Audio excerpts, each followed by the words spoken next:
மூணாவது இயல் இயற்கணிதம். அதுல வரக்கூடிய மிக முக்கியமான வினாக்கள் எதுன்னு பார்க்கலாம். பக்கம் 87ல ஒரு வரையறை கொடுத்திருக்காங்க. என்ன வரையறை? இரு மாறிகளில் அமைந்த நேரிய சமன்பாடுகள் என்றால் என்ன வரையறைன்னு கேட்பாங்க.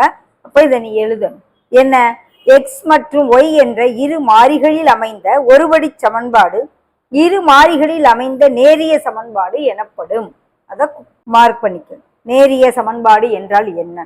எக்ஸ் மற்றும் ஒய் என்ற இரு மாறிகளில் அமைந்த நேரிய சமன்பாட்டின் பொது வடிவம் எப்படி இருக்கும்? ax plus by plus c is equal to 0. இதுதான் இரண்டு மாறிகளில் அமைந்த நேரிய சமன்பாடு. இங்கு ab என்பவை பூஜ்ஜியமற்ற ஏதேனும் ஒன்று பூஜ்ஜியமற்றது மற்றும் abc ஆகியவை மெய்யெண்கள். நேரிய சமன்பாடுகள் என்பது கொடுக்கப்பட்ட மாறிகளில் அமைந்த ஒருபடி சமன்பாடுகள் என்பது குறிப்பிடத்தக்கது. நேரிய சமன்பாடுனா என்னன்றதுக்கு வரையறை இது. இதை நல்லா படிச்சுக்கோங்க. பக்கம் 88ல மூன்று மாறிகளில் அமைந்த நேரிய சமன்பாடுகளின் தொகுப்பு. அங்க எக்ஸ் ஒய் இரு மாறியில் அமைந்த சமன்பாடு பார்த்தோம். இங்க மூன்று இதுல எக்ஸ் ஒய் இசட்ல. நாம் முந்தைய வகுப்பில் இரு மாறிகளில் அமைந்த நேரிய ஒருங்கமை சமன்பாடுகளை தீர்ப்பதற்கான பல்வேறு முறைகளை கற்றோம். இங்கு நாம் எக்ஸ் ஒய் மற்றும் இசட் என்ற மூன்று மாறிகளில் அமைந்த நேரிய சமன்பாட்டு தொகுப்புகளை தீர்வு காண்போம். எக்ஸ் ஒய் இசட் என்ற மூன்று மாறிகளில் அமைந்த நேரிய சமன்பாட்டின் பொது வடிவம் ax plus by plus cz plus d is equal to 0 அப்படின்னு இருக்கும். இங்க abcd இதுல ஏதேனும் ஒன்றுனாலும் பூஜ்ஜியம் இல்லாம இருக்கணும். இந்த abcd என்பது உனக்கு எல்லாமே கான்ஸ்டன்ட் டேர்ம். ஓகேவா? எக்ஸ் ஒய் இசட்ங்கிறத மாறிகள் மாறிக்கிட்டே இருக்கிறது. abcd என்பது கான்ஸ்டன்ட் டேர்ம்ஸ். இதை படிச்சுக்கோங்க. பக்கம் 90 அதுல எடுத்துக்காட்டு 3.3 முக்கியமான கணக்கு. என்ன? பின்வரும் மூன்று மாறிகளில் அமைந்த நேரிய சமன்பாட்டு தொகுப்பினை தீர்க்க. எக்ஸ் ஒய் இசட்ல ஒரு 3 சமன்பாடு கொடுத்துருப்பாங்க. அதை தீர்க்க அப்படின்னு சொன்னா என்ன அர்த்தம்? எக்ஸோட வேல்யூ ஒய்யோட வேல்யூ இசட்டோட வேல்யூ கண்டுபிடிக்கும். அப்ப ரெண்டு சமன்பாடா எடுத்து ஒரு மாறிகளா கேன்சல் பண்ணிட்டு லாஸ்ட்ல ஒரு மாறியுடைய வேல்யூ கண்டுபிடிச்சு அதை கொண்டு போய் இன்னொரு சமன்பாட்டுல போட்டு அப்படி செய்யும். ஓகேவா?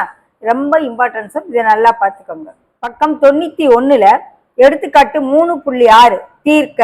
3x plus y minus 3z is equal to 1 minus 2x minus y plus 2z is equal to 1 minus x minus y plus z is equal to 2. இப்படி 3 சமன்பாடு கொடுத்துருக்காங்க. ஒவ்வொன்று 1 2 3 பேர் வச்சுக்கிறாங்க. இப்போ ஃபர்ஸ்ட் செகண்ட் எடுக்கிறாங்க. எடுக்கல நீ பாரு எது ஈஸியா கட் ஆகுது அந்த மாதிரி நீ அந்த மாறிகளை கேன்சல் பண்ணணும். இப்போ பாருங்க இங்க ஒய் ஒய் ஈஸியா கேன்சல் ஆகுற மாதிரி இருக்கு. ஸோ ஒய் ஒய்யை கேன்சல் பண்ணிட்டு எக்ஸ் இசட்ல கொண்டு வந்திருப்பாங்க. ஸோ ஒன்னையும் ரெண்டையும் எடுத்து எந்த மாறியை நீ கேன்சல் பண்றியோ அதே மாறியை தான் ரெண்டாவது சமன்பாட்டையும் மூணாவது சமன்பாட்டையும் எடுத்து கேன்சல் பண்ணையில பண்ணணும். ஸோ இங்க ஒய்யை கட் பண்ண மாதிரி இது ரெண்டுலையும் ஒய்யை கட் பண்ணிட்டோம்னா இங்க ஒரு எக்ஸ் இசட்ல ஒரு சமன்பாடு இங்க ஒரு எக்ஸ் இசட்ல ஒரு சமன்பாடு கிடைக்கும். அதை ரெண்டையும் எடுத்து அகைன் நம்ம டெக்கேட் பண்ணணும். ஓகேவா? இங்க நமக்கு வந்து 0 = -1ன்ற ஒரு தவறான முடிவை பெறனால இந்த தொகுப்பு ஒருங்கமைவற்றது. மேலும் கொடுக்கப்பட்ட சமன்பாட்டு தொகுப்பிற்கு தீர்வே இல்லைன்னு எழுதிய. ஓகேவா? அந்த மாதிரி எல்லாமே அடியாகிற மாதிரி இருக்குது. வலது பக்கம் வேற இடது பக்கம் வேற ஆன்சர் வருதுன்னா இந்த தொகுப்பிற்கு தீர்வு இல்லைன்னு நம்ம எழுதியோம். அவ்வளவுதான். இந்த கணக்கு முக்கியமான கணக்கு. பக்கம் 94 பயிற்சி 3.1ல 3ஆம் கணக்கு முக்கியமான கணக்கு. என்ன கொடுத்திருக்காங்க? தாத்தா தந்தை மற்றும் வாணி ஆகிய மூவரின் சராசரி வயது 53. தாத்தாவின் வயதில் பாதி, தந்தையின் வயதில் 1/3 மற்றும் வாணியின் வயதில் 4/1 ஆகியவற்றின் கூடுதல் 65. 4 ஆண்டுகளுக்கு முன் தாத்தாவின் வயது வாணியின் வயதை போல 4 மடங்கு எனில் மூவரின் தற்போதைய வயதை காண்க. அப்ப யாருடைய வயதுன்னு தெரியல. தாத்தாவுடைய வயது தெரியல, தந்தையோட வயது தெரியல, வாணியோட வயது தெரியல. அப்போ உன்னை எக்ஸாவும் இன்னொன்று ஒய்யாவும் இன்னொன்று இசட்டாவும் வச்சு அவங்க கொடுத்துருக்க கட்டுப்பாட்டின்படி நம்ம சமன்பாடு அமைக்கிறோம். முதல்ல தாத்தா தந்தை மற்றும் வாணி ஆகிய மூவரின் சராசரி வயதுன்னு கொடுத்துருக்காங்க. ஸோ சராசரி வயது அப்படிங்கல எக்ஸ் ஒய் இசட்டு. இப்போ தாத்தாவினுடைய வயது எக்ஸ், அப்பாவோட வயசு ஒய், வாணியோட வயது இசட். நான் 3ஐ கூட்டி 3ஆல வகுத்தோம்னா தான் 53.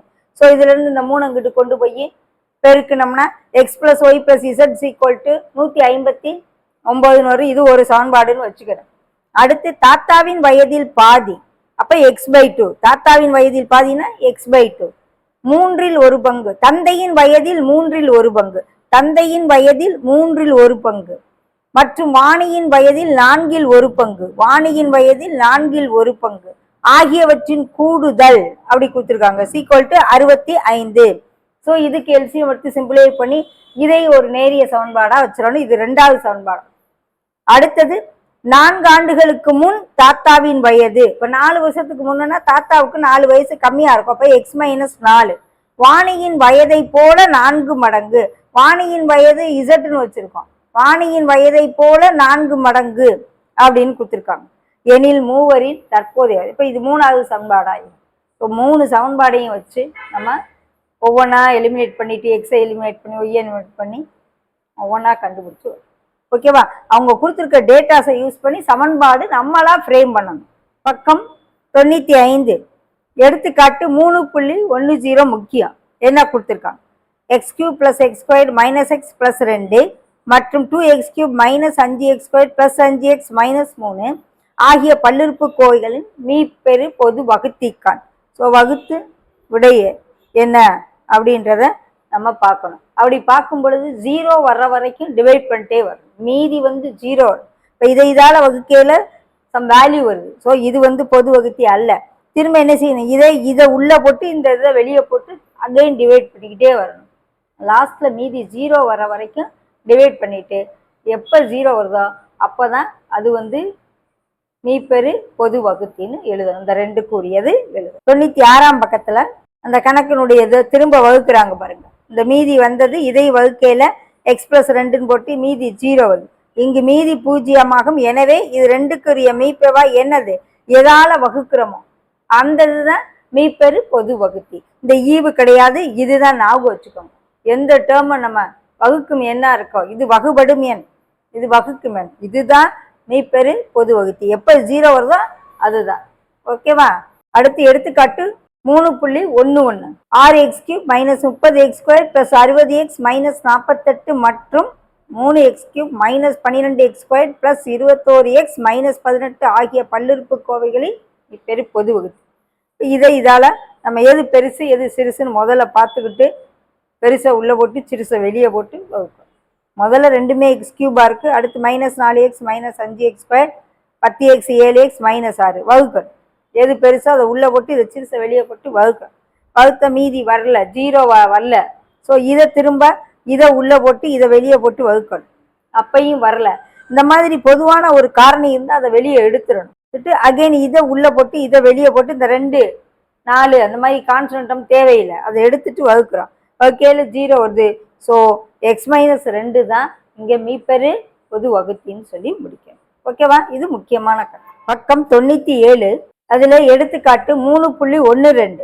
பின் வருவனவற்றிற்கு மீப்பெரு பொது மடங்கு கண். இப்போ 2 டேர்ம் கொடுத்துருக்காங்க. எல்லாத்துக்கும் மீப்பெரு பொது மடங்கு கண்டுபிடிக்கணும். அப்ப எப்படி செய்யணும்? முதல்ல மீப்பெரு பொது மடங்குங்கள முதல்ல நம்பர்ஸ் எல்லாம் கொடுத்துருக்காங்க இல்லையா, அந்த நம்பர்ஸுக்கு பொதுவான மடங்கு என்னன்னு பார்க்கணும். அதுக்கப்புறம் x² x⁴ y² y3 இந்த மாதிரி கொடுத்துருந்தாங்கன்னா அதுக்கெல்லாம் ஸ்ப்ளிட் பண்ணி எழுதிட்டு முதல்ல 2 டேர்ம்னா 2க்கும் பொதுவாக இருக்கதா எழுதிட்டு அதுக்கப்புறம் மிச்சம் என்ன இருக்கோ அதையும் சேர்த்து எழுதுறத மீப்பெரு பொது மடங்கு. அதை செய்யும். 1ஆம் கணக்கு 3ஆம் கணக்கு 4ஆம் கணக்கு நல்லா பார்த்து இந்த பாருங்க.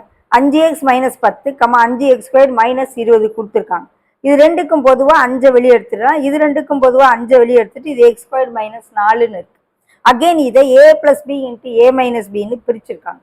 பிரிச்சுட்டு இப்போ பாருங்க எதாவது பொதுவா இருக்கோ அதெல்லாம் 5 2க்கு 5 பொதுவா இருக்கு எழுதியிருக்காங்க. 2க்கு x - 2 x - 2 பொதுவா இருக்கு எழுதியிருக்காங்க. போக மிச்சம் இங்க என்ன இருக்கு? ஒரு x + 2 இருக்கு. அதையும் சேர்த்து எழுது. அதான் மீச்சிறு பொது மடங்கு. ஓகேவா? அதே போல ஒவ்வொரு கணக்கையும் நல்லா ஸ்ப்ளிட் பண்ணி நம்பர்ஸையும் ஸ்ப்ளிட் பண்ணி எழுதிடுங்க. எக்ஸினுடைய இதுகளையும் நல்லா விரிச்சு எழுதிட்டு முதல்ல காமனா இருக்கதா எழுதிட்டு அப்புறம் என்னென்ன டேர்ம் மிஸ் ஆகுதோ அதையும் சேர்த்து எழுதி. 98ஆம் பக்கம் பயிற்சி 3.2. அதுல வரக்கூடிய முக்கியமான கணக்கு என்னென்ன? ஃபர்ஸ்ட் சம்ல 3 சம் நல்லா பார்த்துக்கோங்க. 1 3 4 நல்லா பார்த்துக்கோங்க. பின்வருவன கீழ்காணும் பல்லுறுப்புக்கோவைகளின் மீப்பெரு பொது வகுத்தி காண்க. மீப்போ வா காணு. இதுக்கு மீப்பெரு பொது மடங்கு காணு. எதுக்கு 1 2 4 6 இந்த கணக்கெல்லாம் நல்லா போட்டு பார்த்துக்கோங்க. அப்ப ரெண்டுமே இம்பார்ட்டன்ட் சமம். மீப்பெரு பொது வகுத்தியும் மடங்குமே போட்டு பார்த்துக்கோங்க. ஓகேவா? பக்கம் 99. அதுல ஒரு முக்கியமான ஃபார்முலா மாதிரி என்ன அப்படின்னா, இந்த மீப்பெரு பொது மடங்குக்கும் பொது வகுத்திக்கும் இடையில இருக்க ஒரு தொடர்பு என்ன அப்படின்னா, இது ரெண்டையும் பெருக்கிற ஆன்சர், இந்த எல்சிஎம்ஐயும் ஜிசிடியையும் பெருக்கிற ஆன்சர் அந்த ரெண்டு ஃபங்க்ஷனையும் பெருக்கிற ஆன்சருக்கு சமம். எஃப்ஆஃப்எக்ஸ் இன்ட்டு ஜிஆஃப்எக்ஸ்னு ஒரு ஃபார்முலா. இதை நல்லா மனப்பாடம் பண்ணி வச்சுக்கோங்க. அதுதான் அதுகளுக்குரிய தொடர்பு. பயிற்சி 3.3ல 2ஆம் கணக்கு நல்லா போட்டு பார்த்துக்கோங்க. அடுத்து விகிதமுறு கோவைகள்னா என்ன? வரையறை.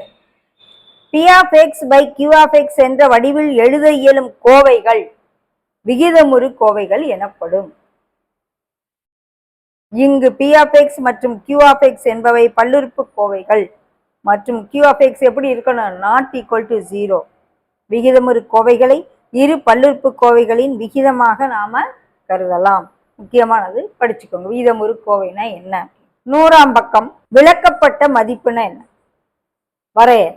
எந்த மெய் மதிப்பிற்கு P(x/Q) சுருங்கிய வடிவில் சுருக்கி வச்சிடணும் விகிதமுறு கோவையை வரையறுக்கப்பட முடியவில்லையோ அம்மதிப்பை கொடுக்கப்பட்ட விகிதமுறு கோவையின் விளக்கப்பட்ட மதிப்பு என்போம்.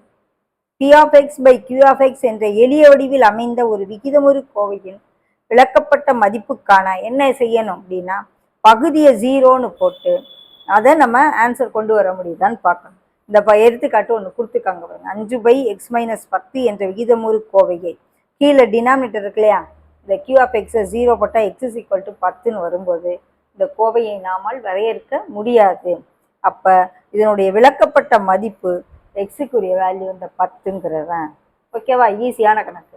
கீழே இருக்க டினாமினேட்டரை பகுதியை 0ன்னு போட்டு எக்ஸுக்கு வேல்யூ கண்டுபிடிக்கிறது தான் விளக்கப்பட்ட மதிப்பு. ஸோ எடுத்துக்காட்டு 3.14க்கு வருப்பது நல்லா போட்டு பார்த்துக்கோங்க. இதுல 2ஆம் கணக்கு மிக முக்கியமான கணக்கு. பக்கம் 101. பயிற்சி 3.4ல முதல் கணக்குல 3வது சப்டிவிஷன், 2ஆம் கணக்குல 3வது சப்டிவிஷன் நல்லா போட்டு பார்த்துக்கோங்க. என்ன கேட்டிருக்காங்கன்னா, பின்வரும் விகிதமுறு கோவைகளை எளிய வடிவில் சுருக்குக, சிம்பிளை பண்ண சொல்றாங்க. கீழ்கண்ட கோவைகளுக்கு விளக்கப்பட்ட மதிப்புகள் இருப்பின் அவற்றை காண்க. இப்போ டினாமினேட்டர் Q(x) 0ன்னு போட்டு ஃபேக்டரைஸ் பண்ணா எக்ஸுக்கு வேல்யூ என்னன்னு பார்த்து அதுதான் விளக்கப்பட்ட மதிப்பு. பக்கம் 102ல விகிதமுறு கோவைகளின் வகுத்தல். P(x/Q) வகுத்தல் R(x/S) எப்படி எழுதலாம் அப்படின்னா, இந்த வகுத்தலை பெருக்கலா மாற்றி அதனுடைய தலைகீழியை போட்டுட்டோம்னா நமக்கு ஆன்சர் கிடைச்சிரும். ஸோ 2 விகிதமுறு கோவைகளை வகுத்தல 2வது விகிதமுறு கோவையை தலைகீழா போட்டு பெருக்கல்னு போட்டால் நம்ம சிம்பிளை பண்ண ஈஸியாக இருக்கும். ஸோ இது நல்லா தெரிஞ்சு வச்சுக்கோங்க. இதை கொடுத்துருக்காங்க பாருங்க. பின்வரத்தை காண்கன்னா இதை அப்படியே வச்சுக்கிட்டு இதை மல்டிப்ளைன் போட்டு தலைகீழா போட்டு சிம்பிளை பண்ணியிருக்கோம். ஓகேவா? பக்கம் 103. பயிற்சி 3.5 சுருக்குக. First sum. இதை அப்படியே நம்ம சிம்பிளை பண்ணலாம். 4ஆல் அடிக்கலாம், எக்ஸை இது பண்ணலாம், பவர்ஸ் எல்லாம் கழிக்கலாம், இந்த மாதிரி 6ஐயும் 2ஐயும் அடிக்கலாம். அந்த மாதிரி சுருக்கி எவ்வளோக்கு எவ்வளோ சுருக்க முடியுமோ அவ்வளோ சுருக்கி ஆன்சர் கொடுக்கலாம். இதுவும் அதே போல். அடுத்து சுருக்குகன்னு கொடுத்து வகுத்தல் கொடுத்துருக்காங்க. வகுத்தல் கொடுத்தா என்ன செய்யணும்? இந்த 2வது இதை பெருக்கலாம் மாற்றி, வகுத்தலை பெருக்கலாம் மாற்றிட்டு இதை தலைகீழா போட்டு கேன்சல் பண்ணி சுருக்கிருக்கோம். ஓகேவா? இந்த கணக்கு ஃபர்ஸ்ட் சம். தேர்ட் சம் 4வது கணக்கு. x = ஒரு வேல்யூ, y = ஒரு வேல்யூ கொடுத்து x² × y⁻−2 அப்படின்னு என்ன அர்த்தம்? டிவைடு. அப்போ ஒய்யை தலையில போட்டு இன்ட்டுன்னு போட்டு கேன்சல் பண்ணிடுவோம், சிம்பிளை பண்ணி. ஓகேவா? இந்த கணக்கெல்லாம் முக்கியமான கணக்கு. பக்கம் 104. அதில் எடுத்துக்காட்டு 3.18 முக்கியமானது. சுருக்குக. 1/x² - 5x + 6 + 1/x² - 3x + 2 -1/x² - 8x + 15. அப்போ முதல்ல இதை தனியாக காரணிப்படுத்தி இதை தனியாக காரணிப்படுத்தி இதை தனியாக காரணிப்படுத்தி வச்சுட்டு அதை கொண்டாந்து அப்படியே 1/ன்னு போட்டு +1/, -1/ன்னு போட்டு இது எல்லாத்துக்கும் மீச்சியமாக கண்டுபிடிச்சு அதுக்கப்புறம் நம்ம எப்பயும் சுருக்கிற மாதிரி சுருக்கி ஆன்சர் கொண்டு வரோம். ஓகேவா? பக்கம் 105 பயிற்சி 3.6ல 3ஆம் கணக்கு மோஸ்ட் இம்பார்ட்டன்ட் சம். இதிலிருந்து இதை கழிக்க. அப்ப ஃபர்ஸ்ட் இதை எழுதணும். 2x³ + x² + 3/x² + 2 the whole square minus 1/x² + 2 போட்டு எல்சிஎம் எடுத்து சிம்பிளை பண்ணணும். Most important some.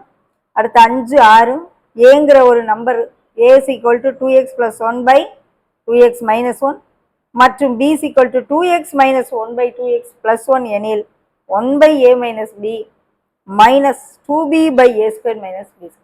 தனித்தனியா செஞ்சு சுருங்கின வடிவத்தில் கொண்டு போய் இதில் போடுங்க. அப்பதான் ஈஸியாக இருக்கும். ஃபர்ஸ்ட் எடுத்தவொடனே ஏயை கொண்டு இங்கே போட்டு பியை கொண்டு இங்கே போட்டால் இங்கே சிம்பிளை பண்ணுறது கஷ்டமாயிடும். ஸோ முதல்ல தனியாக a - b கண்டுபிடிச்சு அதை கொண்டாந்து இங்கே போடும்.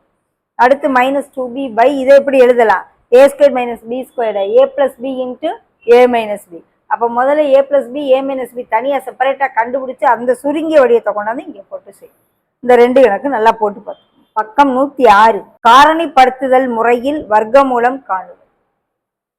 கீழ்கண்ட கோவைகளின் வர்க்கமூலம் காணுதல் சொல்லி கொடுத்துருக்காங்க. எடுத்துக்காட்டு 3.19 எடுத்துக்காட்டு 3.20 ரெண்டுமே வர்க்கமூலம் காண்றது. அப்போ முதல்ல இதில் செகண்ட் சப்டிவிஷன் நல்லா போட்டு பார்த்துக்கோங்க. ஃபஸ்ட்டும் போட்டு பார்த்துக்கோங்க. அதே போல் 3.20ல் ஃபஸ்ட்டு தேர்டு நல்லா போட்டு பார்த்துக்கோங்க. எல்லாமே வர்க்கமூலம்னா என்னது? பிரித்து எழுதி எல்லாமே 2 டேர்ம் வர்ற மாதிரி வச்சுட்டு ரூட்டை விட்டு வெளியெடுக்கையில் ஒரு டேர்மாக எடுத்து கொஞ்சம் இது ரூட் இதுனால ஒரு 2-3 ஸ்டெப்பு கூட வரும். பக்கம் 107 பயிற்சி 3.7 பின் வருவனவற்றின் வர்க்கமூலம் காண்க. இதுக்கு வர்க்கமூலம் ஃபஸ்ட்டு சம்மில் ஃபஸ்ட்டு சப்டிவிஷன், செகண்டில் தேர்டும் ஃபோர்த்தும் நல்லா போட்டு பார்த்துக்கோங்க. இதை காரணிப்படுத்தி இதை காரணிப்படுத்தி இதை காரணிப்படுத்தி வச்சுட்டு எல்லாமே 2 டேர்ம் வரும். ரூட்டை விட்டு வெளியே இருக்கையில் ஒரு டேர்மாக எடுத்து எழுதிடும். அடுத்து வகுத்தல் முறையில் பல்லுறுப்புக்கோவையின் வர்க்கமூலம் காண்க. ஒரு பல்லுறுப்புக்கோவை கொடுத்துருக்காங்க, வர்க்கமூலம் கேட்குறாங்க. இந்த மாதிரி போட்டு ஃபஸ்ட்டு டேர்ம் எடுத்துக்கிறணும். ஃபஸ்ட்டு டேர்ம் 64x⁴ அப்படின்னா முதல்ல வலது பக்கத்தில் இருந்து 2 டேர்மாக நம்ம பிரித்து வரணும். லாஸ்ட்டில் ஒரு டேர்ம் மட்டும் விடுதல் ஆகும். அப்படி இருந்துச்சுன்னா முதல் டேர்முக்கு மட்டும் ஸ்கொயர் வர்ற மாதிரி 64க்கு 8 x⁴ x² போட்டு மல்டிப்ளை பண்ணி போட்டுட்டு சைனை மாற்றி கேன்சல் பண்ணிட்டு அடுத்து 2 டேர்மை இறக்கிட்டு இந்த 8x² 2ஆல் பெருக்கிட்டு இதை திரும்ப ஃபஸ்ட்டு டேர்மை இந்த ஃபஸ்ட்டு டேர்மால் டிவைட் பண்ணி பார்த்துட்டு என்ன ஆன்சர் வருதோ அதை போட்டு அதே டேர்மை இங்கே போட்டு அதை வச்சு 2ஐயும் பெருக்கி இங்கே எழுதி சைனை மாற்றி மைனஸ் பண்ணிவிட்டு இப்படி செஞ்சு கடைசி 0 வரும். அதுதான் வர்க்கமூலம். ஓகேவா? ரிசல்ட் எடுத்து எழுதையில மாடுலஸ் ஆஃப்னு எடுத்து எழுது. இல்லைன்னா +or- போட்டு ப்ராக்கெட்டுக்குள்ளே 8x² - x + 1 அதுதான் இந்த பல்லுறுப்புக்கோவையினுடைய வர்க்கமூலம். பக்கம் 108 எடுத்துக்காட்டு 3.22 முக்கியம். 9x⁴ + 12x³ + 28x² + ax + b ஆனது ஒரு முழு வர்க்கமெனில் ஏபியின் மதிப்பை காண்க. அப்போ எப்பவும் போல் நம்ம வர்க்கமூலம் கண்டுபிடிக்கிறதுக்கு என்ன ஸ்டெப்ஸோ அதை ஃபாலோ பண்ணிட்டே வரணும். லாஸ்ட்டில் வர இடத்துல இங்கே என்ன ஆன்சர் கிடைக்குதோ அதுக்கு அப்படியே ஆப்போசிட்டாக a + 16 = 0ன்னு போட்டு a = -16. ஆனால் நம்ம இங்கே என்ன செய்வோம்? சப்பனூரில் அப்போ மைனஸ் குறி மாறிடும். ஸோ a - 16 = 0 குறியை மாற்றிட்டு தான் 0 போடணும். ஸோ a = +16 கிடச்சி. அதே போல் b - 16 = 0 ஸோ b = 16. இந்த ஸ்டெப்பு ஒரு ஸ்டெப்பு கூட வரும். அவ்வளோ. பயிற்சி 3.8ல் ஃபஸ்ட்டு சம்மில் 4 கணக்குமே அடிக்கடி கேட்கப்பட்ட வினாக்கள் நல்லா போட்டு பார்த்துக்கோங்க. வகுத்தல் முறையில் பின்வரும் பல்லுறுப்புக்கோவைகளின் வர்க்கமூலம் காண்க. 2வதுல ஃபஸ்ட்டு சப்டிவிஷன், தேர்டில் 2 இருக்குது, அதையும் போட்டு பார்த்துக்கோங்க. ஏன்னா எந்த கணக்குனாலும் கட்டாயம் இதில் ஒரு 5 மார்க் சம்மு வகுத்தல் முறையில் வர்க்கமூலம் காண்கன்றது ரொம்ப ரொம்ப முக்கியமான கணக்கு. நல்லா போட்டு தரோவாக செக் பண்ணி பார்த்துக்கோங்க. ஏபியின் மதிப்பு கண்டுபிடிக்கிற மாதிரி ஒரு கணக்கும் கேட்பாங்க. ஓகேவா? பக்கம் 111ல் பயிற்சி 3.9ல் முதல் கணக்கில் ஃபஸ்ட்டு தேர்டு நல்லா போட்டு பார்த்துக்கோங்க. என்ன கொடுத்துருக்காங்க? மூலங்களின் கூடுதல் மற்றும் பெருக்கற்பலன் கொடுக்கப்பட்டுள்ளது. ஆல்ஃபா + பீட்டாவும் ஆல்ஃபா × பீட்டாவும் கொடுத்து சமன்பாடு உன்னை கண்டுபிடிக்க சொல்கிறாங்க. அப்போ சமன்பாடுக்குரிய ஃபார்முலா என்ன? x² - மூலங்களின் கூடுதல் × x + மூலங்களின் பெருக்கல் = 0. அதில் கொண்டு போய் போட்டுரும். ஓகேவா? பக்கம் 115 சூத்திர முறையை பயன்படுத்தி 2x² - 3x - 3 = 0 தீர்க்க. ஃபார்முலா சொல்யூஷன் ஒரு ஈக்குவேஷன் கொடுத்து இருபடி சமன்பாடு கொடுத்து அதை சால்வ் பண்றது பல முறை இருக்கு. இதுல சூத்திரத்தை பயன்படுத்தினா இதுக்குரிய ஃபார்முலா இருந்தா இருக்கு. x = -b ± √b² - 4ac/2a. இந்த ஃபார்முலால போட்டு கண்டுபிடிக்கணும். ஏங்கிறது x² உடைய கோஎஃபிஷியன்ட், பிங்கிறது x உடைய கோஎஃபிஷியன்ட், சிங்கிறது கான்ஸ்டன்ட். அதை போட்டு அப்படியே சிம்பிளை பண்ணு. அடுத்து எடுத்துக்காட்டு 3.34. இதுவும் சூத்திரத்தை பயன்படுத்தி தீர்க்க தான். பக்கம் 116ல பயிற்சி 3.11ல 2ஆம் கணக்குல 3வது சப்டிவிஷன். சூத்திர முறையை பயன்படுத்தி பின்வரும் இருபடி சமன்பாடுகளை தீர்க்க. அது ஃபார்முலா பயன்படுத்தி போடுறது ரொம்ப ஈஸி. கால்குலேஷன் மட்டும் கவனமா போடணும். மோஸ்ட் இம்பார்ட்டன்ட் சம் இந்த சம். நல்லா போட்டு பார்த்துக்கோங்க. பக்கம் 117 எடுத்துக்காட்டு 3.38. ஒரு இடத்தில் x² அன்னங்கள் கூட்டமாக இருந்தன. மேகங்கள் கூடியதால் 10x அன்னங்கள் ஏரிக்கு சென்றன. 8ல் 1 பங்கு தோட்டத்திற்கு பறந்தன. மீதமுள்ள 3 ஜோடிகள் நீரில் விளையாடின எனில் மொத்த அன்னங்கள் எத்தனை? அப்ப மந்தையில் மொத்தம் எத்தனை அன்னங்கள் இருக்குன்னு x² அன்னங்கள் கூட்டமாக இருந்தன அவங்களே கொடுத்துருக்காங்க. So x². அப்ப கொடுக்கப்பட்ட தகவல் படி x²ல மேகம் கூடியதால் 10xங்கிறது தண்ணிக்குள்ள போயிடுச்சு. அப்ப -10x. அடுத்து 8ல் 1 பங்கு எங்க போயிடுச்சு? 8ல் 1 பங்கு தோட்டத்துக்கு போயிடுச்சு. அதையும் மைனஸ் பண்ணிட்டா மிச்சம் எத்தனை கிடைக்குது? 3 ஜோடிகள். அப்படின்னா 3 × 2 6 கிடைக்கும். அதை போட்டு சமன்பாடை ஃப்ரேம் பண்ணி அதுக்கப்புறம் நம்ம ஃபார்முலாவை கூட யூஸ் பண்ணி சால்வ் பண்ணி போட்டோம். ஓகேவா? பக்கம் 118ல பயிற்சி 3.12ல முதல் கணக்கு முக்கியமான கணக்கு. ஓர் எண் மற்றும் அதன் தலைகீழி ஆகியவற்றின் வித்தியாசம் 24/5. ஒரு எண்ணுன்னா அதை எக்ஸ்ன்னு வச்சுக்கிடுவோம்.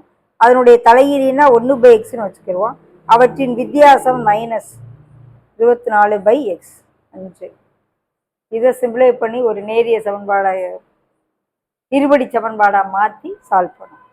இந்த கணக்கு நல்லா போட்டு பார்த்துக்கோங்க. பக்கம் 119ல 6ஆம் கணக்கு முக்கியமான கணக்கு. 2x² எண்ணிக்கை உடைய கருப்பு தேனீக்களின் கூட்டத்திலிருந்து கூட்டத்தின் பாதியின் வர்க்கமூல எண்ணிக்கை கொண்ட தேனீக்கள் ஒரு மரத்திற்கு செல்கின்றன. அந்த அன்னம் சம்மாதியே தான் இதுவும். 2x² கருப்பு தேனி இருக்கு. கூட்டத்துல இருந்து கூட்டத்தின் பாதியின், பாதினா 2x² பாதி x², பாதியின் வர்க்கமூலம். அப்ப இது அப்ப வர்க்கமூலம்னா வெறும் எக்ஸ் நாய். அது மரத்திற்கு செல்லுது. அப்ப -x மரத்துக்கு போயிடுச்சு. மீண்டும் கூட்டத்திலிருந்து 9ல் 8 பங்கு, 9க்கு 8 பங்கு கொண்ட தேனீக்கள் அதே மரத்திற்கு செல்கின்றன. அப்ப இதுவும் போயிடுச்சு. போனா மீதமுள்ள 2 தேனீக்கள் = 2 அப்படின்னு போட்டு மனம் கமலும் மலரில் சிக்கி கொண்டன எனில் மொத்த எண்ணிக்கையில் தேனீக்களின் எண்ணிக்கை. அப்ப மலர்ல சிக்கி கொண்டதையும் நம்ம இந்த பக்கம் கொண்டு வந்தா -2 போலாம். இல்லைன்னா அந்த பக்கம் = 2ன்னு போட்டு இதை வச்சு ஒரு இருபடி சமன்பாடை கொண்டு வந்து நம்ம சம்மட் செய்யும். ஓகேவா? இந்த கணக்கு முக்கியம். மூலங்களின் தன்மை காட்டின்னு ஒன்று கேட்பாங்க. ax² + bx + c = 0. இந்த a is not equal to 0 எனும் இருபடி சமன்பாட்டின் மூலங்கள் கண்டுபிடிக்க அந்த ஃபார்முலாவை பயன்படுத்துவோம். இருபடி சமன்பாட்டின் தன்மை காட்டிய இந்த மாதிரி டெல்டான்னு குறிப்பிடுவாங்க. ஒரு முக்கோண வடிவம். அதனுடைய ஆன்சர் என்னன்னா டெல்டா = b² - 4ac. இதுதான் இதனுடைய தன்மையை காட்டக்கூடியது. இந்த டெல்டா = b² - 4ac தான் தன்மை காட்டியின் மதிப்பு. அதை வச்சுதான் அந்த மூலங்களின் தன்மைகளை சொல்ல போறோம். இந்த b² - 4ac என்னன்னு கண்டுபிடிக்கிறோம்னா அது பாசிட்டிவா இருந்தா >0 இருந்தா மூலங்கள் மெய் மற்றும் சமம் இல்லை. இந்த b² - 4ac = 0ன்னு வந்துச்சுன்னா மூலங்கள் மெய் மற்றும் சமம். b² - 4ac நெகட்டிவா வந்துச்சுன்னா மெய் மூலம் இல்லை. இந்த மூணையும் நீ நல்லா மனப்பாடம் பண்ணாதான் இந்த தன்மை காட்டி சோதனையை உன்னால செய்ய முடியும். எடுத்துக்காட்டு 3.40ல இருபடி சமன்பாடுகளின் மூலங்களின் தன்மையை காண்கன்னு ஒரு சமன்பாடு கொடுத்துருக்காங்க. அப்ப ஏங்கிறது 2, பிங்கிறது -2, சிங்கிறது 9ன்னு போட்டு b² - 4ac கண்டுபிடிச்சு பாசிட்டிவா வருது. ஸோ >0 வந்தா மூலங்கள் மெய் மற்றும் சமம் இல்லைன்னு எழுதணும். அவ்வளவுதான். பக்கம் 121 பயிற்சி 3.13 முதல் கணக்குல 1, 2 முக்கியம். பின்வரும் இருபடி சமன்பாடுகளின் மூலங்களின் தன்மையை கூறுக. b² - 4ac கண்டுபிடிச்சு greater than 0வா equal to 0வா less than 0 அடுத்து மூணாம் கணக்கு a - b x² b - c x plus c - a equal to 0 என்ற சமன்பாட்டின் மூலங்கள் அவங்கள என்ன சொல்றாங்க, மெய் மற்றும் சமம்னா இந்த BAC ஆகியவை ஒரு கூட்டுத்தொடர் வரிசையை அமைக்கும். 3க்கு வேல்யூ கண்டுபிடிச்சு நம்ம இந்த 3 A value B value C value 3ஐயும் போட்டோம்னா 3 ஒரு கூட்டுத்தொடர் வரிசையில் இருக்கிற மாதிரி வரும்னு நிரூபிக்கும். அடுத்தது இருபடி சமன்பாட்டின் மூலங்களுக்கும் கெழுக்களுக்கும் இடையே உள்ள தொடர்பு.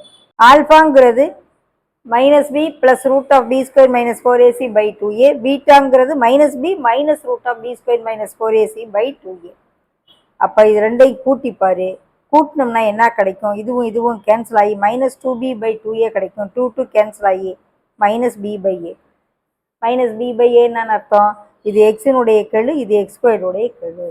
So sum of the roots வேணும்னா -x இன் கெழு மேலே போட்டு கீழே x² கெழு கீழே போட்டு ப்ராடக்ட் ஆஃப் த ரூட்ஸ் என்ன கிடைக்குதுன்னு பாருங்க, c/a கிடைக்கும்.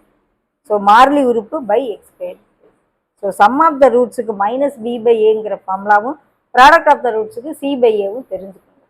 அந்த மூலங்களும் கெழுக்களுக்குமான தொடர்பு இது, இதை நல்லா தெரிஞ்சு வச்சுக்கணும். 123 எடுத்துக்காட்டு 3.45 3x² + 7x - 2 = 0 என்ற சமன்பாட்டின் மூலங்கள் ஆல்பா மற்றும் பீட்டானில் கொடுக்கப்பட்ட மதிப்பு கிடைக்கும்.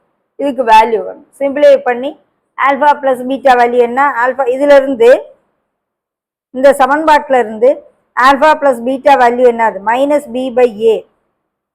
ஆல்பா இன்ட்டு பீட்டா என்ன, c/a எழுதி வச்சுக்கிட்டு இதை எடுத்து சுருக்கி அந்த இடத்துல alpha plus beta value alpha into beta value போட்டால் ஆன்சர். பக்கம் 125 அதுல மாறிலிகள் நேர் மாறுபாடு இதெல்லாம் நீ தெரிஞ்சுக்கணும். நேர் மாறுபாடுன்னு என்ன, ஒரு 2 டேட்டாஸ் கொடுத்துருக்காங்க, எடையும் விலையும், எடை கூட கூட விலையும் கூடும், அது நேர் மாறுபாடு. எதிர் மாறுபாடுன்னா என்னது, ஒரு இது கூடுச்சுன்னா இன்னொன்று குறைஞ்சிக்கிட்டே வரும். இப்போ ஆட்கள் 2 ஆட்கள் ஒரு வேலையை 5 நாளில் செய்கிறாங்கன்னா 4 ஆட்கள் அந்த வேலையை சீக்கிரம் செஞ்சுருவாங்க, அப்போ குறையும். ஆட்கள் கூடையில நாட்கள் குறையும், அது எதிர் மாறுபாடு. இதுதான், இது 2 வகையான மாறுபாடுகள் இருக்கு. நேர் மாறுபாடு எதிர் மாறுபாடுன்னா என்னன்னு தெரிஞ்சு வச்சுக்கோ. 127ஆம் பக்கத்துல எடுத்துக்காட்டு 3.47 முக்கியமான கணக்கு, ரொம்ப முக்கியமான கணக்கு. வர்ஷிகா வெவ்வேறு அளவுகளில் 6 வட்டங்களை வரைந்தால் அட்டவணையில் உள்ளவாறு ஒவ்வொரு வட்டத்தின் விட்டத்திற்கும் அதன் சுற்றளவுக்கும் உள்ள தொடர்பு கொடுத்திருக்காங்க. இதனை பயன்படுத்தி விட்டமானது 6 சென்டிமீட்டராக இருக்கும்போது வட்டத்தின் சுற்றளவு என்ன இருக்குன்னு கேட்கும். இது அட்டவணையை அவங்களே கொடுத்துட்றாங்க. அப்ப அதுக்கு வச்சு ஒரு கிராஃப் போட்டு ஒரு வரைபடம் வரைஞ்சிட வேண்டும். 1 சென்டிமீட்டரா இருக்கும்போது 3.1 இருக்கு, 2 இதா இருக்கும்பொழுது 6.2 இருக்கு, 3 இதா இருக்கும்பொழுது ஆரம் சுற்றளவு 2க்கு இருக்கு. விட்டத்துக்கும் சுற்றளவுக்கும் தொடர்பு கொடுத்துருக்காங்க, விட்டத்திற்கும் சுற்றளவுக்கும். அதை வச்சு ஒரு கிராஃப் போட்டுட்டு நம்மளை கேள்வி என்ன கேட்குறாங்க, விட்டம் 6 சென்டிமீட்டராக இருக்கும் பொழுது சுற்றளவு என்னன்னு கேட்குறாங்க. ஸோ 6க்கு நேர ஒரு கோடு ஸ்ட்ரைட்டா போட்டோம்னா அது இங்க வந்து எங்க சந்திக்குதோ அதுதான் சுற்றளவு. ஓகேவா, வேற எந்த கால்குலேஷன் நம்ம போட தேவையில்லை, படத்தை மூலமாகவே போட்டு விட்டுறோம். எடுத்துக்காட்டு 3.48 ரொம்ப முக்கியமான கணக்கு. ஒரு பேருந்து 50 km/மணி என்ற சீரான வேகத்தில் பயணிக்கிறது. இத்தொடர்புக்கான தூரம் நேரம் வரைபடம் வரைந்து பின்வருவற்றை காட்டும். விகித சம மாறிலி என்ன, கே என்னன்னு கண்டுபிடிக்க சொல்றாங்க. 90 நிமிடங்கள்ல பயணிக்கும் தூரம் எவ்வளவு, 300 கிலோமீட்டர் தூரத்தை பயணிக்க எவ்வளவு நேரம். ஸோ இந்த மாதிரி நம்மளா ஒரு அட்டவணை போட்டுக்கிறோம். பயண நேரத்தை எக்ஸ்ன்னு வச்சுக்கிடுவோம், பயண தூரத்தை ஒய்ன்னு வச்சுக்கிட்டு ஒவ்வொன்றுக்கும் அவங்க கொடுத்துருக்க மாதிரி 1 மணி நேரத்தில் 50 கிலோமீட்டர் பர் மணி. அப்போ 1 மணி நேரங்கிறத நிமிடமாக மாற்றிடுறாங்க. 1 மணிக்கு 60 நிமிடம், 60 நிமிடத்துக்கு 50 கிலோமீட்டர், 120 நிமிடத்திற்கு 100 கிலோமீட்டர் போயிருக்கும். அப்படின்ற மாதிரி போட்டு ஒரு அட்டவணை போட்டு வச்சுட்டு நேரம் அதிகரிக்கும் பொழுது பயணித்த தூரமும் அதிகரிக்கிறது. ஆகவே இது என்ன மாறுபாடு, நேர் மாறுபாடு. அதனால நேர் மாறுபாடுனா y = kxங்கிற சமன்பாடை எழுதி அந்த இதில் k = y/xன்னு கொண்டு வந்து ஒய்யை எக்ஸால் வகுத்து காமிச்சோம்னா எல்லாமே 5/6ன்னு வருது. ஸோ அதுதான் விகித சம மாறி. 5/6 தான் விகித சமம் மாதிரி. அப்புறம் 90 நிமிஷத்தில் எவ்வளவுன்னா அப்போ நம்ம கிராஃப் போட்டால் தான் அந்த 90 நிமிஷத்துக்கு நேரம் எவ்வளவு இது வருதுன்னு பார்க்கணும், தூரம் வருதுன்னு. அதே போல் 300 கிலோமீட்டர் கிடக்கிறதுக்கு எவ்வளவு நேரமும் இந்த வரைபடம் போட்டால் கண்டுபிடிச்சோம். 128ஆம் பக்கத்தில் பயண நேரம் பயண தூரம் போட்டிருக்காங்க பாருங்க. கிராஃபை போட்டுட்டு 90 நிமிஷத்துக்கு நேரம் எவ்வளவு கிலோமீட்டர் வருது, 360க்கு நேரம் எவ்வளவு நேரம் வருதுன்னு பார்க்கணும். 300 கிலோமீட்டருக்கு நேரம் எவ்வளவு நேரம் வருதுன்னு பார்க்கணும். அதுதான் அது கிராஃப் போட்டோன்னா ஈஸியாக இருக்கும். எதிர் மாறுபாடுன்னா என்ன? வேகம் கூட கூட நேரம் குறைஞ்சிக்கிட்டே போகும். இதெல்லாம் எதிர் மாறுபாடு. எடுத்துக்காட்டு அந்த படம் எப்படி இருக்குன்னு பாரு. பக்கம் 129, எடுத்துக்காட்டு 3.49. முக்கியமான கணக்கு. ஒரு நிறுவனமானது தொடக்கத்தில் 40 வேலையாட்களுடன் 150 நாட்களில் ஒரு வேலையை முடிக்க தொடங்கியது. பிறகு வேலையை விரைவாக முடித்திட பின்வருமாறு வேலையாட்களை அதிகரிக்கிறது. அப்போ வேலையாட்களின் எண்ணிக்கை நாட்கள் எண்ணிக்கை கீழே கொடுத்துருக்காங்க. இதுக்கு வரைபடம் வரைந்து மாறுபாட்டின் வகையை என்னன்னு சொல்லு. நேர் மாறுபாடா எதிர் மாறுபாடாங்க. 120 வேலையாட்களை வேலைக்கு அமர்த்தினா வேலைக்கு முடிய எத்தனை நாட்கள் ஆகும்? 200 நாட்களில் முடியணும்னா எத்தனை வேலையாட்கள் தேவை? ஸோ வரைபடம் அழகாக போட்டு அதுக்குரிய அவங்க கொடுத்துருக்க டேட்டாஸை போட்டோம்னா ஈஸியாகும். ஓகேவா? முதல்ல கொடுத்துருக்க டேட்டா படி வரை வருது. அதுக்கப்புறம் 200 நாட்களில் முடிக்கணும் அப்படின்னா 200 நாட்களுக்கு நேரம் கோடு போட்டால் எத்தனை ஆட்கள் வேணும் அப்படின்னா 30 ஆட்கள் வேணும். அப்புறம் 120 நாட்களில் வேலையாட்களை வச்சு முடிக்கணும்னா எத்தனை நாட்களில் முடிப்பாங்கன்னா 50 நாட்களில் முடிப்பாங்கன்னு சொல்லி இந்த கிராஃபை நம்ம இது பண்ணோன்னா அது எங்கே போய் அந்த வளைவரையை டச் பண்ணோம் அதுக்கு நேரம் கோடு போட்டோம்னா ஆன்சர் கிடைக்கும். பக்கம் 130, எடுத்துக்காட்டு 3.50. ரொம்ப முக்கியமான கணக்கு. நிசாந்த் 12 கிலோமீட்டர் தூரத்துக்கான மாரத்தான் ஓட்டத்தின் வெற்றியாளர் ஆவார். அவர் மணிக்கு 12 கிலோமீட்டர் என்ற சீரான வேகத்தில் ஓடி இலக்கினை 1 மணி நேரத்தில் அடைந்தார். அவரை தொடர்ந்து ஆராதனா, ஜெயந்த், சத்யா மற்றும் ஸ்வேதா ஆகியோர் முறையே அவங்கவுங்க ஓடுற டிஸ்டன்ஸ் கொடுத்துருக்காங்க. அவர்கள் அந்த தூரத்தை முறையே 2 மணி நேரம், 3 மணி நேரம், 4 மணி நேரம், 6 மணி நேரத்தில் கடக்குறாங்கன்னா வேகம் நேரம் வரைபடம் வரைந்து அதனை பயன்படுத்தி மணிக்கு 2.4 கிலோமீட்டர் பை மணி வேகத்தில் சென்ற கௌசிக் எடுத்துக்கொண்ட நேரம். ஸோ அவங்க கொடுத்துருக்க டேட்டாஸை வச்சு படம் வரைஞ்சிட்டு 2.4 கிலோமீட்டர் பர் வேகத்தில் போகிற கௌசிக்கு எவ்வளவு நேரம் எடுக்கும்னா 5 மணி நேரம் எடுக்கும்னு வரைபடத்தை வந்து சொல்லுவோம். பக்கம் 131, பயிற்சி 3.15 பயிற்சி 3.15 ஒரு துணிக்கடையானது தனது வாடிக்கையாளர்களுக்கு வாங்கும் ஒவ்வொரு பொருளின் மீதும் 50% தள்ளுபடியை அளிக்கிறது. குறித்த விலைக்கும் தள்ளுபடிக்குமான வரைபடம் வரை. மேலும் வரைபடத்திலிருந்து ஒரு வாடிக்கையாளர் 3250 தள்ளுபடியாக பெற்றால் குறித்த விலை என்ன? குறித்த விலை 2500 இருந்தால் தள்ளுபடி என்ன? படம் வரைஞ்ச ஈஸி. 1ஆம் கணக்கு, 2ஆம் கணக்கு, 3ஆம் கணக்கு, 4ஆம் கணக்கை நல்லா போட்டு பார்த்துக்கணும். இதே போல் 5ஆம் கணக்கு, 6ஆம் கணக்கு முக்கியம். இந்த 5ஆம் கணக்கு ரொம்ப ரொம்ப முக்கியம். ஒரு பள்ளியானது குறிப்பிட்ட சில போட்டிகளுக்கு பரிசு தொகையினை எல்லா பங்கேற்பாளர்களுக்கும் பின்வருமாறு சமமாக பிரித்து வழங்குவதாக அறிவித்தது. எத்தனை பேர் பங்கேற்பாளர்கள்? தொகை அவங்களுக்கு கொடுக்குற ரூபா. 2 பேர்னா 180 ரூபா, 4 பேர்னா 90 ரூபா, 6னா 60, 8னா 45, 10னா 36 ரூபா பிரித்து கொடுக்கும். அப்போ விகித சமம் மாறி ஏற்பாரு வரைபடம் வரைஞ்சு 12 பங்கேற்பாளர்கள் பங்கெடுத்து கொண்டால் ஒவ்வொரு பங்கேற்பாளர் பெறும் பரிசு தொகை எவ்வளவு ஒன்றை பாரு. அதே போல் 6ஆம் கணக்கும் நல்லா ரீட் பண்ணி பார்த்து இது நேர்மாறா எதிர்மாறா பார்த்து கிராஃப் போட்டு பண்ணு. ஓகே. பக்கம் 133, எடுத்துக்காட்டு 3.51 பின்வரும் இருபடி சமன்பாடுகளின் தீர்வுகளின் தன்மையை வரைபடம் மூலம் காண. சமன்பாடு கொடுத்துருக்காங்க. அதில் முதல் கணக்கு x² + x - 12 = 0. இது நம்ம என்ன செய்யணும்? எக்ஸுக்கு ஒவ்வொரு வேல்யூவாக நம்மளாக கொடுக்கணும். -5லேருந்து +4 வரைக்கும் மேக்சிமம் எல்லா கணக்குக்கும் இந்த காமன் வேல்யூ அப்படி கொடுத்துட்டிங்கன்னா படம் அழகாக வரும். அப்போ ஒவ்வொரு எக்ஸுக்கு வேல்யூ கொடுத்தா அப்போ அதில் கொண்டு சப்ஸ்டியூட் பண்ணால் ஒய் வேல்யூ கிடச்சிடும். இது ரெண்டையும் வச்சு ஒரு கிராஃப் போடும். XYக்கு வேல்யூக்கு கிராஃப் போட்டோம்னா ஒரு பரவளைய வடிவம் வரும். அது எங்கே வெட்டுது எக்ஸ் அச்சான்னு பார்க்கணும். எக்ஸ் அச்சை எங்கே வெட்டுதோ அதுதான் இதனுடைய தீர்வுன்னு சொல்லி எழுதணும். அது பாருங்கள் ரெண்டுமே வேறு வேறு. இரு சமமற்ற மெய்யெண்களாக இதனுடைய தீர்வு இருக்குன்னு சொல்லலாம். எக்ஸச்ச இந்த பரவளையம் எங்க விட்டுதோ அதுதான் இதனுடைய தீர்வு.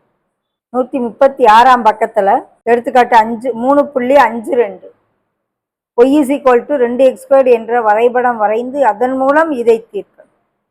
அப்ப முதல்ல y = 2x² வரைபடம் வரைவதற்கு மதிப்புகளை கீழ்கண்டவாறு நம்மள அட்டை எக்ஸுக்கு ஒவ்வொரு வேல்யூவா கொடுத்துருக்காங்க. -2 இருந்து +2 வரைக்கும் கொடுத்தா y வேல்யூ கிடைச்சிருக்கு. ஸோ அதுக்கு முதல்ல ஒரு ஸ்ட்ரெயிட் லைன் போட்டுறாங்க. அடுத்தது இதை பார்க்கறதுக்கு y = 2x² இருக்கு இல்லையா, இந்த இடத்துல இங்க போடணும். 2x² பதிலாக y போடணும். 2x² பதிலாக y போட்டோம்னா y - x - r = 0. அதாவது y = என்ன வந்துடும், x + rன்னு வந்துடும்.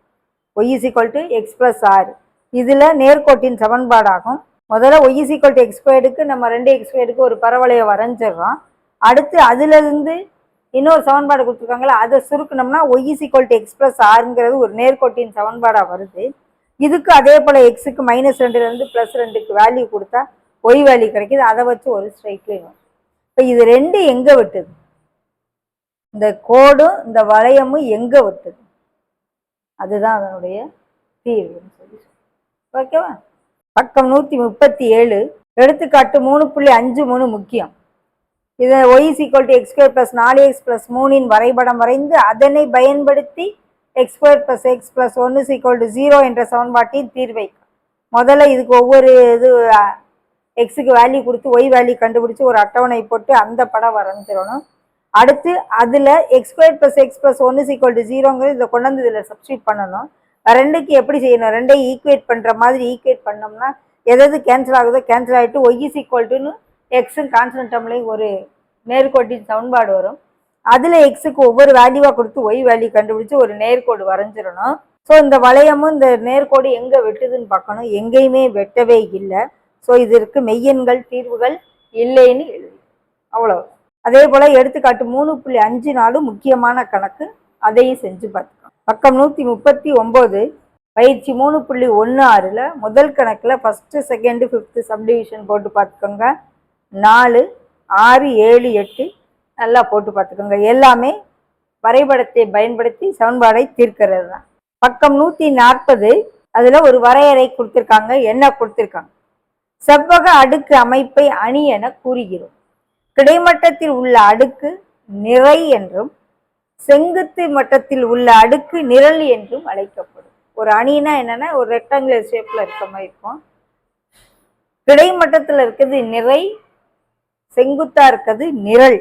படிச்சுக்கோங்க. அணியின் வரிசையினா என்ன, ஏ என்ற ஒரு அணியில் m நிறைகளும் n நிரல்களும் இருப்பின் அணி ஏயின் வரிசை நிறைகளின் எண்ணிக்கை இன்டு நிரல்களின் எண்ணிக்கை ஆகும்.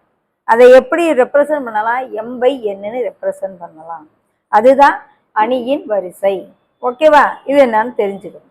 பக்கம் 142 அணிகளின் வகைகள். என்னென்ன அணிகள் இருக்கு, நிறை அணி, நிரல் அணி, சதுர அணி அப்படின்னு பல அணிகள் இருக்கு. நிறை அணினா என்ன, ஓர் அணியில் ஒரே ஒரு நிறையும் பல நிரல்களும் இருந்தால் அவ்வணி நிறை அணி எனப்படும். நிறை அணியை நிறை வெக்டார் எனவும் கூறலாம். பாருங்க, ஒரே ஒரு நிறை, நிரல் எத்தனை இருக்கு, 1 2 3 4 நிரல்.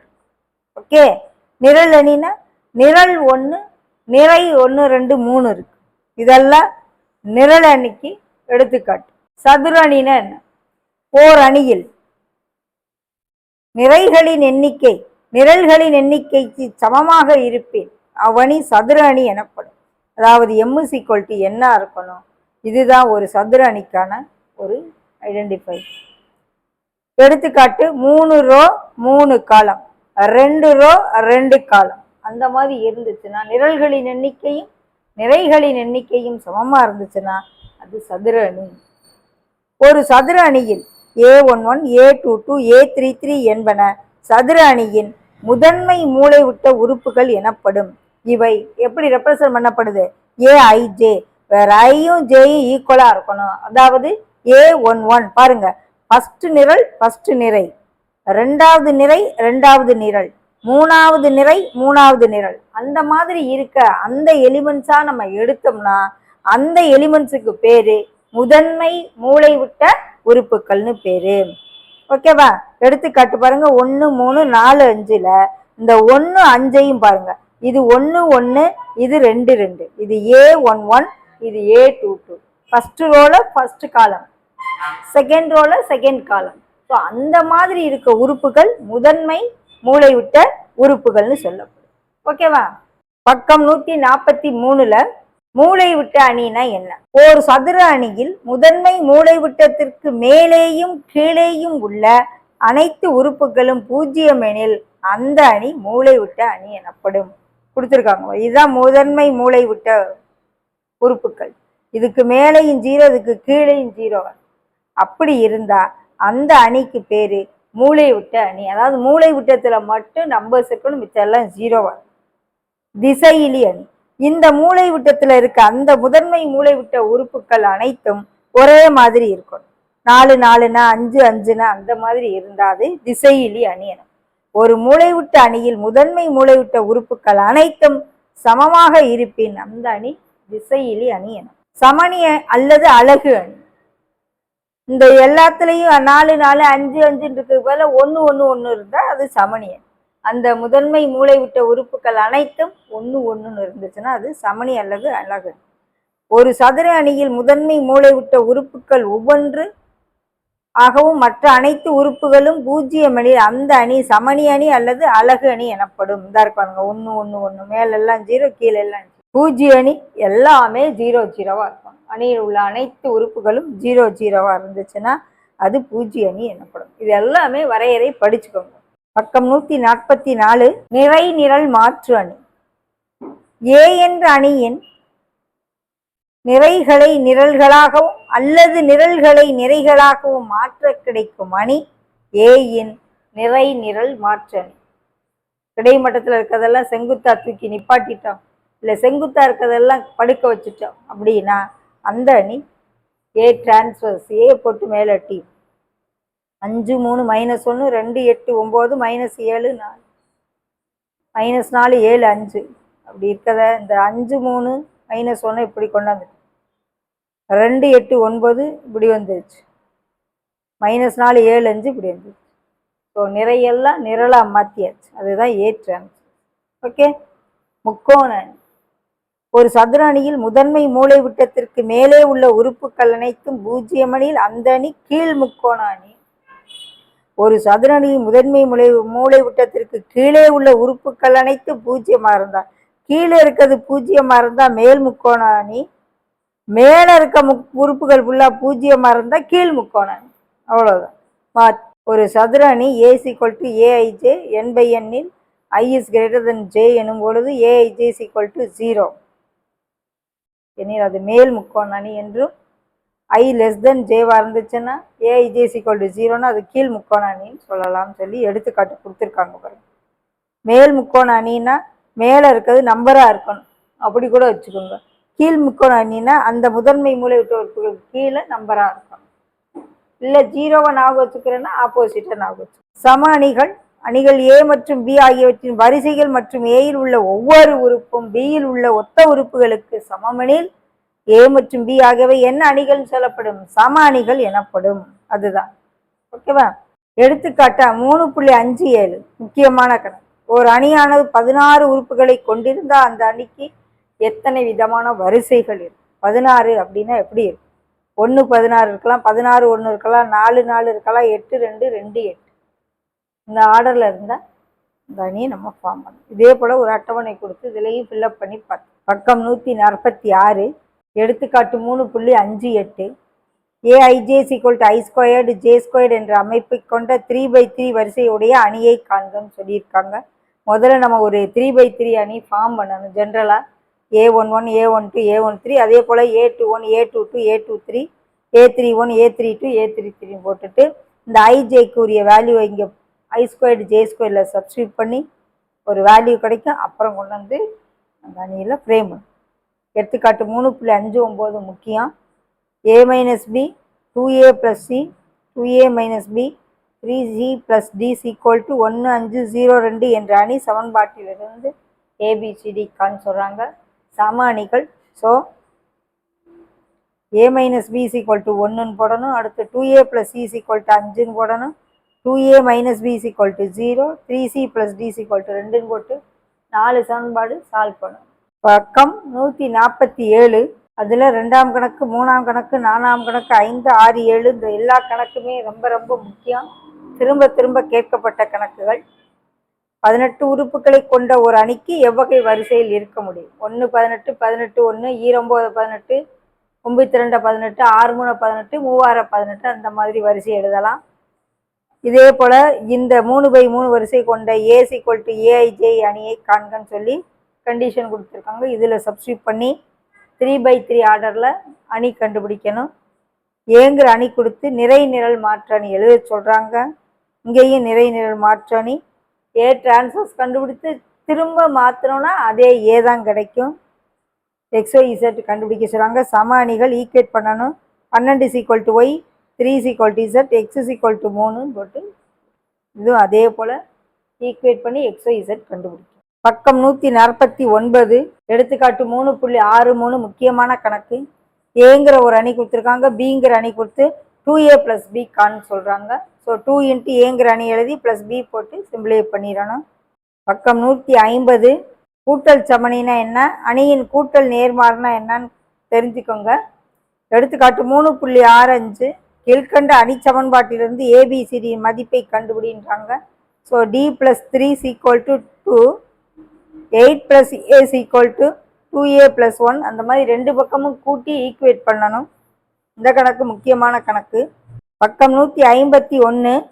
அதில் வரக்கூடிய முக்கியமான கணக்கு பயிற்சி 3.18 முதல் கணக்கு, 2ஆம் கணக்கும். ஏ அணி பி அணி கொடுத்து சரிபார்க்க சொல்கிறாங்க. A + bயும் B + aயும் சமமானு கேட்குறாங்க. A + -a = -a + a = 0 check பண்ண வச்சுறாங்க. அதே போல் 2ஆம் கணக்கு ABC 3 அணி கொடுத்து கீழே முதல்ல பியையும் சியையும் கூட்டிட்டு ஏயை கூட்டுற ஆன்சரும், ஏயும் பியையும் கூட்டிட்டு அடுத்து சியை கூட்டுற ஆன்சரும் சமமானு கேட்குறாங்க. பக்கம் 152. பயிற்சி கணக்கில் 3ஆம் கணக்கு, 5ஆம் கணக்கு, 8ஆம் கணக்கு ரொம்ப இம்பார்ட்டன்ட் சம். 3ஆம் கணக்கு x + yயும் ஒரு அணி, x - y ஒரு அணி கொடுத்து சால்வ் பண்ண சொல்கிறாங்க. ரெண்டையும் நம்ம ஈக்குவேஷன் சால்வ் பண்ணுற மாதிரி பண்ணிடலாம். இந்த அணி சமன்பாட்டிலிருந்து XYZ மதிப்பு கான்னு சொல்கிறாங்க. சம அணி இதோடைய பயன்படுத்தணும். இதுவும் அதே போல் சம அணி அந்த இதை பயன்படுத்தி XYZ கண்டுபிடிக்கணும். பக்கம் 155. எடுத்துக்காட்டு 3.70 தீர்க்க இதை செய்யணும். இது நம்பர் 7 அந்த மல்டிப்ளிகேஷன் அணி பெருக்கல் பயன்படுத்தி செய்யணும். அதே போல் எடுத்துக்காட்டு 3.71 ஏங்கிற அணி பிங்கிற அணி கொடுத்து சிங்கிற அணி கொடுத்து AB × C = A × BC என காட்டுன்னு சொல்கிறாங்க.